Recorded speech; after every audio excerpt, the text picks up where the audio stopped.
solo adventuring. Is that by choice? What made you want to do that?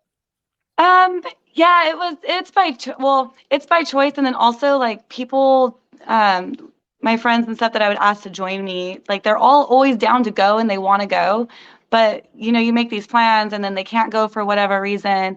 And like I spent a lot of my life waiting for people to go with me, and sometimes no one's coming, so you just got to do Mm. what you're gonna do.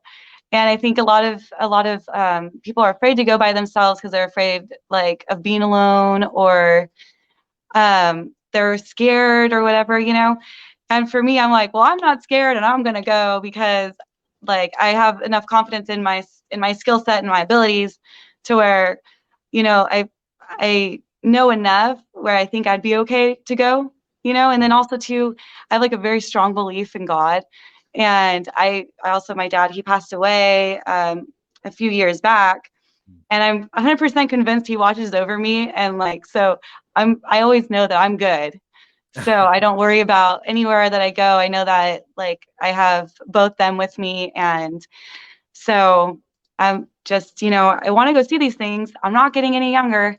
So I just, when I find something, if I find it cheap and nice, like if I get a flight that's super cheap, or if I see that the hotels are cheap, I just go. Well, you mentioned your father. Did you travel with your father? Because you see, it seems like he had a big impact in your life to make you confident.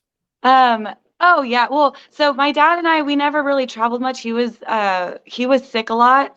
So he wasn't able to always go with us, but I traveled a lot with my mom.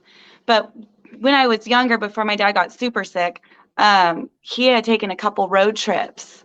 So he had drove himself out to Oklahoma and back. And then he actually, one of his trips, which this birthday was very special for me because his last trip that he took himself, he went out to Yellowstone. And so that's why I went there for my birthday.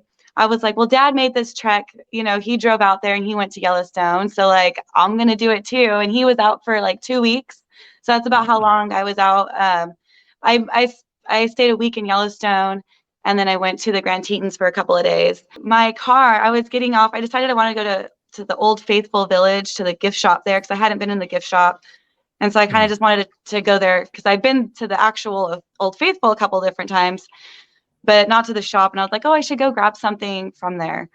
And so I got off the freeway, or their little freeway inside there. Yeah, And the highway. Hmm. so as I'm coming around the turnoff and I'm pulling into the village, there's a Napa Auto, and I shit you not, my car stopped right in front of the Napa Auto, just stopped working. And I was like, thank you, Jesus. Like, because if you break down anywhere else in that park, Yeah. you have no service. And I got super lucky too, because that part, they had one left. Otherwise, I Wow. would have had to wait who knows how long for a part. Holy smokes. Yeah. So I got super lucky because everything's on back order. If you try to go get your car fixed right now, it's going to take you a month or so, if not more, Mhm. to get Yeah. it fixed, because they're not getting their shipments in, and everything's very delayed. So I got super freaking lucky, and I was like, see, and that's what we call divine intervention.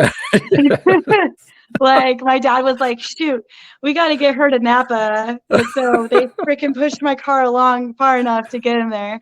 I And admire what you've been able to chisel out for yourself, and in it all, respecting where you come from. And you mentioned a lot of throwbacks and call outs to your father, which is I think is beautiful, because a lot of even modern storytelling try to tell us how evil fathers are. That's what they try to paint in almost every single product that Hollywood puts out for TV or film. The father is evil, respect the mom. yes. Harley, thank you so much for being on the program. It was a pleasure. Hopefully we can do this again sometime. Yeah, thank you. Thank you for having me.